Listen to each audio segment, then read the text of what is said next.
حضرت خضر علیہ السلام اور وحشی جنات کی حیران کن ملاقات کا واقعہ۔ وہ جن جس نے حضرت خضر علیہ السلام کے راز فاش کر دیے۔ عزیز دوستو، آج کا یہ قصہ صرف ایک عام قصہ نہیں بلکہ ایک ایسی حیرت انگیز، پراسرار اور دل کو دہلا دینے والی روایت ہے جسے سن کر عقل بھی حیران رہ جاتی ہے اور دل بھی کانپ اٹھتا ہے۔ معزز دوستو، تاریخی روایات میں ایک بزرگ عالم دین اپنے کمرے میں بیٹھے علم کے سمندر میں غوطہ زن تھے۔ یہ بزرگ، جنہیں بعض روایات میں شیخ احمد کہا جاتا ہے، رات کے پچھلے پہر اپنی کتابوں کا مطالعہ کر رہے تھے۔ کمرے میں صرف ایک مدھم چراغ جل رہا تھا اور ہر صفحہ پلٹنے کی آواز اس خاموشی میں واضح سنائی دے رہی تھی۔ مگر اچانک ان کی نظر دیوار پر پڑی جہاں ایک سایہ ابھر رہا تھا، ایک ایسا سایہ جو وہاں ہونا نہیں چاہیے تھا۔ وہ چند لمحوں کے لیے ساکت رہ گئے، دل کی دھڑکن تیز ہو گئی اور ماحول میں ایک عجیب سا بوجھ محسوس ہونے لگا۔ وہ آہستہ آہستہ اٹھے اور کھڑکی کی طرف بڑھے۔ جیسے ہی انہوں نے پردہ ہٹایا، ان کی آنکھیں حیرت سے پھیل گئیں۔ کھڑکی کے باہر ایک ایسی مخلوق کھڑی تھی جو نہ مکمل انسان تھی اور نہ ہی عام مخلوق۔ اس کا قد غیر معمولی طور پر لمبا تھا، جسم پر گھنے بال، چہرہ خوفناک مگر پرسکون۔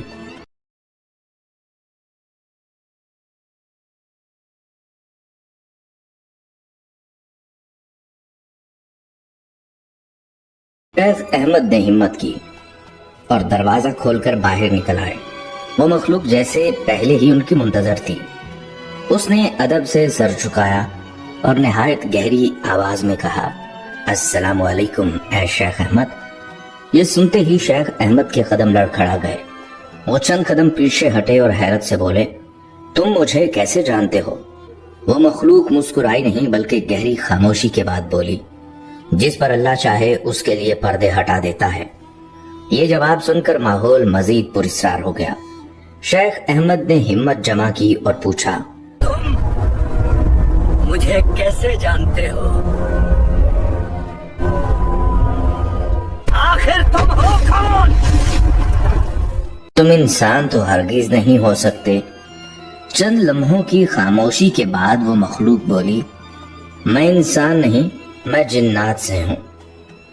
میرا نام ظاہر الظلام ہے اور اللہ نے مجھے طویل عمر عطا کی ہے تاکہ میں زمانوں کا مشاہدہ کر سکوں اور انسانوں کے لیے عبرت بن سکوں۔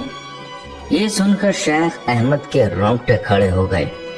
انہوں نے آہستہ سے پوچھا، تمہاری عمر کتنی ہے؟ ظاہر الظلام نے آسمان کی طرف دیکھا اور بولا، اتنی کہ میں نے زمانوں کو بنتے اور مٹتے دیکھا ہے۔ پھر اس نے ایک ایسا راز بتایا جس نے اس رات کو ہمیشہ کے لیے بدل دیا۔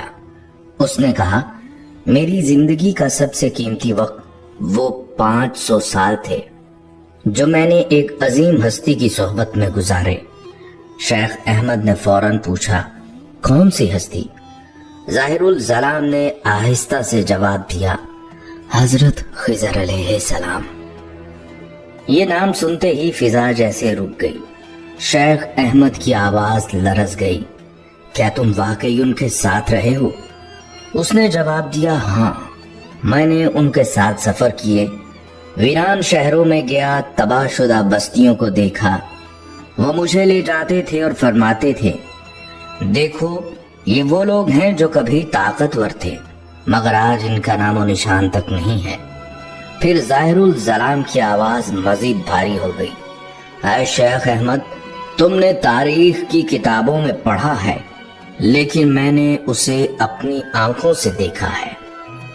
میں نے وہ وقت دیکھا ہے جب زمین پر پہلی بار اللہ کا عذاب اس شدت سے نازل ہوا کہ آسمان اور زمین دونوں پانی سے بھر گئے۔ حضرت نوح علیہ السلام کا طوفان، آسمان سے بارش ایسے برس رہی تھی جیسے کبھی رکے گی ہی نہیں اور زمین کے اندر سے بھی پانی پھوٹ پڑا تھا۔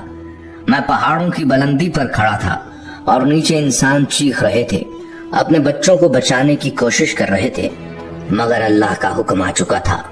وہ کشتیاں ڈوب گئی، گھر مٹ گئے اور پوری قوم پانی میں غرق ہو گئی۔ یہ کہتے ہی اس کی آواز اور بھاری ہو گئی۔